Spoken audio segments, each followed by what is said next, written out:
గత కొద్ది రోజుల క్రితం వైఎస్ఆర్సీపీ అధ్యక్షులు జగన్మోహన్ రెడ్డి గారు తన కుటుంబ చరిత్ర చెప్తూ తన తాత తండ్రులంతా కూడా చాలా పెద్దవారు, ఈ సమాజానికి ఎంతో సేవ చేశారు అని చెప్పి తన కుటుంబం ఈ దేశ స్వాతంత్రం కోసం పోరాడి ఈ దేశ స్వాతంత్రం తెచ్చిన దాంట్లో క్రియాశీలక పాత్ర పోషించారనే విధంగా చెప్పడం జరిగింది. ఇప్పటికి వైఎస్ రాజారెడ్డి గురించి చాలామందికి తెలియదు. అదేవిధంగా ఈయన తండ్రి గారు కూడా చనిపోయి, రాజశేఖర రెడ్డి గారు కూడా చనిపోయి అనేక సంవత్సరాలు అవుతుంది. భవిష్యత్తులో కొద్ది రోజుల తర్వాత జగన్మోహన్ రెడ్డి గారు ఈ రాష్ట్ర ప్రజలను తన అబద్ధాలతో, తన మాయాజాలంతో 1947 భారతదేశానికి స్వాతంత్రం వచ్చేదానికి కారణం మా తాతలు ఈ దేశ స్వాతంత్రం కోసం చేసిన పోరాటం, ఆ బాటలోనే మా నాయన, మా చిన్నాయన వీళ్ళంతా కూడా నడిచి ఈ దేశ అభివృద్ధిలో క్రియాశీలక పాత్ర పోషించారని చెప్పి నిస్సిగ్గుగా కళ్ళార్పకుండా అబద్ధాలు చెప్పే అవకాశం ఉంది. కాబట్టి రాష్ట్ర ప్రజలందరూ కూడా వైఎస్ కుటుంబ చరిత్ర ఏంది, వైఎస్ తాత ఏం చేశాడనే విషయాలు కూడా తెలుసుకోవాల్సిన అవసరం ఉంది, చెప్పాల్సిన బాధ్యత మా మీద ఉంది. కాబట్టి వాటి గురించి కూడా ఈ రాష్ట్ర ప్రజలు తెలుసుకోవాలని చెప్పి విజ్ఞప్తి చేస్తా ఉన్నా. వైఎస్ రాజారెడ్డి తండ్రి గారి పేరు వైఎస్ వెంకటరెడ్డి. ఆయనది పులివెందుల నియోజకవర్గంలోని ప్రస్తుతం సింహాద్రిపురం మండలంలో ఉన్న బలపనూరు గ్రామం. దాదాపు 11 మంది సంతానంతో ఆయన కుటుంబ భారాన్ని మోయలేని పరిస్థితిలో ఒక మధ్యతరగతి రైతుగా జీవించేవాడు.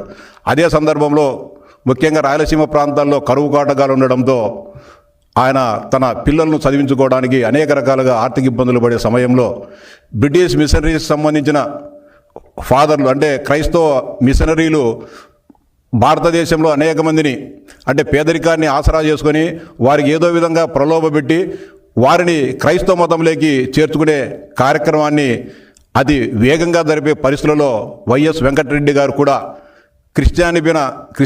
క్రైస్తవ మతం పైన గౌరవం లేకుండా కేవలం తన ఆర్థిక అవసరాలకు క్రిస్టియానిటీని వాడుకుందామనే ఒక ఆలోచనతో క్రైస్తవ మతంలోకి మారడం జరిగింది. ఆయన వెంటనే ఆ ఫాస్టర్ల చలవతో తన కుటుంబాన్ని జరుపుకోవడానికి, తన ఆర్థిక ఇబ్బందులను తీర్చుకోవడానికి వెంకటరెడ్డి గారు బలపనూరు నుంచి డైరెక్ట్ ప్రస్తుతం కడప నడిబొడ్డులో ఉన్న సిఎస్ఐ హై స్కూల్లో ఫాదర్ దగ్గర, అంటే హై స్కూల్ మెయింటైన్ చేసే ఫాదర్ దగ్గర చిన్న ఉద్యోగంగా చేరడం జరిగింది. అంటే బ్రిటిష్ వారికి అనుకూలంగా ఆ రోజే వెంకటరెడ్డి గారు, అంటే వైఎస్ రాజశేఖర రెడ్డి గారి కుటుంబం బ్రిటిషర్ల పంచన చేరడం జరిగింది. ఆ సందర్భంగా అక్కడ చిన్న ఉద్యోగం చేసుకుంటూ అక్కడ ఆ ప్రాంతంలో అప్పుడు సిఎస్ఐ స్కూల్కు కాంపౌండ్ ఉండేది కాదు. కాంపౌండ్ కట్టాల్సిన అవసరం ఉంది. ఎవరైనా సరే గౌండ్రీలను గోడగట్టే వాళ్ళు కూలీలను చూడమని చెప్తే వెంకటరెడ్డి గారు 1-2 రోజులు ఆలోచన చేసుకొని, నాకు చాలా మంది పిల్లలు ఉన్నారు, మేము మా పిల్లలందరం కలిసి ఆ కాంట్రాక్టును చేసుకుంటాం ఫాదర్ అని చెప్పినప్పుడు ఆయన కూడా అంగీకరించి ఆ పనిని అప్పచెప్పడం జరిగింది. ఆ సిఎస్ఐ స్కూల్కున్న కాంపౌండ్ను బాగా సమర్థవంతంగా కట్టి ఫాదర్ దగ్గర వైఎస్ వెంకటరెడ్డి గారు మన్నలు పొందడం జరిగింది. ఈ సందర్భంగా భారతదేశ వ్యాప్తంగా బ్రిటిష్ వారికి వ్యతిరేకంగా పెద్ద ఎత్తున స్వాతంత్ర పోరాటం జరుగుతూ ఉంది. ఇంక్విలాబ్ జిందాబాద్ అనే వాళ్ళపైన, స్వాతంత్రం కావాలనే వాళ్ళందరిపైన కూడా బ్రిటిష్ సైనికులు ఉక్కు పాదాలతో, లాఠీలతో, తుపాకీ గుళ్ళతో ఆ స్వాతంత్రోద్యమాన్ని నిరంకుశంగా అణచివేయడం జరుగుతోంది. ముఖ్యంగా సీడెడ్ ప్రాంతం, అంటే ప్రస్తుతం రాయలసీమ ప్రాంతానికి సంబంధించి మిలిటరీ బేస్ అంతా కూడా బళ్ళారిలో ఉండేది. బళ్ళారి కంటోన్మెంట్ నుంచి బ్రిటిష్ సైనికులు ఆ ప్రాంతంలో జరిగే స్వాతంత్ర పోరాటాలను అణిచివేసేవారు. ఆ సందర్భంగా బళ్ళారి కంటోన్మెంట్ అధికారుల నుంచి కడపకు సంబంధించిన ఈ సిఎస్ఐ ఫాదర్కు ఒక లెటర్ రావడం జరిగింది. ఇక్కడ ఉండే బ్రిటిష్ సైనికులకు మాంసం సరఫరా కావాలి, ఈ ప్రాంతంలో సరిగా దొరకడం లేదు, ఎద్దు మాంసము, ఎనుము మాంసము, ఆవు మాంసము వీటిని సరఫరా చేసే ఎవరైనా వ్యక్తులుంటే ఇక్కడికి పంపించమని చెప్పినప్పుడు ఆయనకు, ఫాదర్కు వైఎస్ వెంకటరెడ్డి గారే గుర్తుకు రావడం జరిగింది. వెంకటరెడ్డి గారిని పిలిచి అడిగారు, అయ్యా ఇక్కడ మనకు సంబంధించిన మిలిటరీ బలగాలన్నీ బళ్ళారిలో ఉన్నాయి, వాటికి ఈ ప్రాంతం నుంచి, మీ ప్రాంతంలో ఎద్దులు, ఎనుములు బాగా దొరుకుతాయి కదా, ఇక్కడ నుంచి అక్కడ తీసుకొని సరఫరా చేసే వ్యాపారాన్ని నీకు ఇస్తామని చెప్పినప్పుడు వెంకటరెడ్డి గారు సహృదయంతో అంగీకరించడం జరిగింది. తనకు అన్నం పెడుతున్నా, తనకు అండగా నిలబడ్డ బ్రిటిష్ వారికి సేవ చేసే మహద్భాగ్యం తనకు కలిగిందని చెప్పి వెంకటరెడ్డి గారు ఆ ఆదేశాలను అనుసరించి ఇక్కడ సిఎస్ఐ ఫాదర్ ఇచ్చిన లేఖతో బళ్ళారి కంటోన్మెంట్కి పోయి అక్కడికి వారికి ఏమేమి కావాలా ఎప్పుడెప్పుడు సరఫరా చేయాలనే దానిపైన ఆర్డర్ తీసుకోవడం జరిగింది. ఒకవైపు భారతదేశ వ్యాప్తంగా స్వాతంత్రోద్యమం జరుగుతూ ఉంటే వారికి సపోర్టుగా వారికి ఆహారాలు, వారికి ఎద్దు ఎనుము మాంసాన్ని సరఫరా చేసే కాంట్రాక్టును వైఎస్ కుటుంబం ఆ రోజే చేపట్టి బ్రిటిష్ వారి మన్నలను పొంది భారతదేశానికి వ్యతిరేకంగా పనిచేసిన కుటుంబం వైఎస్ జగన్మోహన్ రెడ్డి గారి తాత తండ్రుల కుటుంబం అని చెప్పి చెప్తా ఉన్నా. ఆ సందర్భంగా 1939, 1945 మధ్యకాలంలో రెండవ ప్రపంచ యుద్ధం జరిగింది. రెండవ ప్రపంచ యుద్ధానికి సంబంధించి బ్రిటిష్ వారికి అనుకూలంగా ఉన్న వారందరినీ కూడా ఆ రెండవ ప్రపంచ యుద్ధంలో పాల్గొనాలని చెప్పి బ్రిటిష్ వారి సైన్యంలో చేర్చుకోవడం జరిగింది.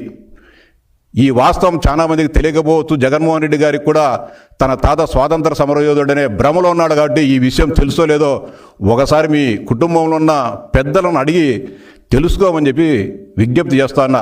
1939, 45 మధ్య జరిగిన రెండవ ప్రపంచ యుద్ధంలో మీ తాత, నువ్వు చాలా గొప్పగా చెప్పుకుంటున్న వైఎస్ రాజారెడ్డి గారు మద్రాస్ రెజిమెంట్లో బ్రిటిష్ తరఫున బ్రిటిష్ సైన్యంలో చేరిన విషయం వాస్తవమా కాదా అని చెప్పి సూటిగా ప్రశ్నిస్తా ఉన్నా.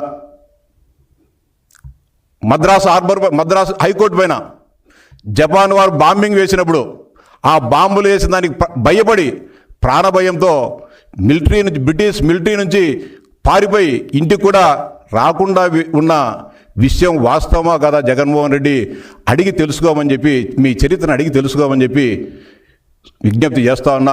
1947 ఆగస్టు 15వ తారీఖు ఈ దేశానికి స్వాతంత్రం వస్తే స్వాతంత్రం వచ్చేటంత వరకు కూడా మీ తాత ఎక్కడ నువ్వు మిలిటరీ నుంచి పారిపోయి వచ్చావు కాబట్టి ఇక్కడ ఉండే పోలీసులు అరెస్ట్ చేస్తారేమనే భయంతో, అంటే అరెస్ట్ చేసి మళ్ళీ ఇక్కడ మళ్ళీ మిలిటరీకి తీసుకొని పోతారనే భయంతో నువ్వు మీ తాత ఊరికి రాకుండా దేశాలు పట్టుకొని తిరిగిన విషయం వాస్తవమో కాదో మీ పెద్దలను అడిగి తెలుసుకోమని చెప్పి చెప్తా ఉన్నా.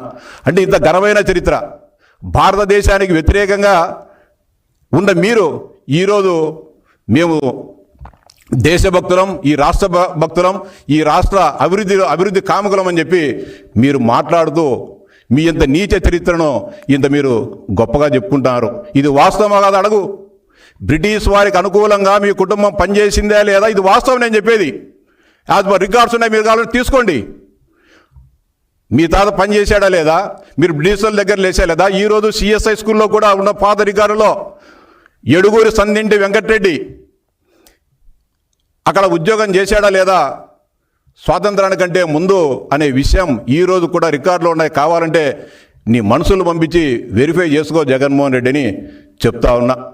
దాని తర్వాత స్వాతంత్రం వచ్చిన తర్వాత అనేక రకాల పరిణామాల నేపథ్యంలో మీ కుటుంబం పెద్దది, రకరకాల ఆ కాలంలోనే కొంత వ్యాపారాలు చేసేవారు, వాస్తవమేమే కాదని చెప్పలే. కానీ మిగతా వాళ్ళ వ్యాపారాలు చేసేవాళ్ళు, కానీ మీ తాత రాజారెడ్డి గారు అరాచకం చేసేవాళ్ళు, రౌడీజం చేసేవాళ్ళు, పంచాయతీలు చేసేవాళ్ళనే విషయం అందరికి కూడా తెలుసు. అందరూ కూడా మీ కుటుంబంలో అందరూ కూడా పెద్ద పెద్ద చదువులు చదువుకున్నారు. అంటే రాజశేఖర రెడ్డి గారి మేనత్తలు కానీ, రాజశేఖర రెడ్డి గారి పెదనాన్నలు, చిన్నాన్నలు అందరూ కూడా పెద్ద పెద్ద చదువులు చదువుకొని సమాజంలో గౌరవంగా బతికారు. రాజారెడ్డి గారు ఏం చదువుకున్నారు? బ్రిటిష్ వారి ప్రాపకంతో వారిచ్చిన అన్ని ఆ రోజు విద్యా సంస్థలన్నీ వాళ్ళ కంట్రోల్లో ఉన్నాయి కాబట్టి రాజశేఖర రెడ్డి మేనత్త గారిని, అంటే మీ అవ్వలను మీ తాతలను అందరినీ కూడా బాగా చదువుకొని బ్రిటిష్ వారి ద్వారా అభివృద్ధి జరిగింది. మీ తాత, మీ సొంత అబ్బా ఇది చదువు అబ్బలే, అల్లరి చిల్లరగా తిరుగుతూ ఉన్నాడు కాబట్టి చదువు అబ్బక మధ్యలోనే చదువు ఆపేయడం జరిగింది. ఇది మీ చరిత్ర. స్వాతంత్రం కంటే ముందు మీరు సాధించిన ఘనత. తర్వాత రైల్వే కోడూరు నియోజకవర్గంలోని మంగంపేట ముగ్గురాల వ్యవహారంలో వెంకట నరసయ్య గారు ఒక పద్మశాలి కుటుంబీకుడు. అతనికి అక్కడ మైన్స్ ఉండడం జరిగింది. కానీ దాని చుట్టుపక్కల ఉండే మైన్ ఓనర్లంతా కూడా ఈయన కంటే బలవంతులు కాబట్టి ఈయన మైన్ నుంచి అక్రమంగా వాళ్ళు ముగ్గురాయి తరలించడము, ఈయనను బెదిరించడము, దౌర్జన్యాలు చేస్తుండడంతో అప్పటికే నువ్వు పులివెందుల ప్రాంతంలో పేరు మోసిన రౌడీగా రాజారెడ్డి గారు పేరు ప్రఖ్యాతులు సంపాదించారు కాబట్టి నిన్ను ఆయన ఆశ్రయించడం జరిగింది. నీకు పెట్టుబడి లేని భాగం ఇస్తాం, నాకు అండగా ఉండమని చెప్పి అప్పటికే వచ్చిన ఆ కొద్ది భాగంలోనే మీకు ఇబ్బడిగా ఆ రోజు డబ్బులు రావడం జరిగింది. వచ్చిన దాంతో మీరు సంతృప్తి పడలే.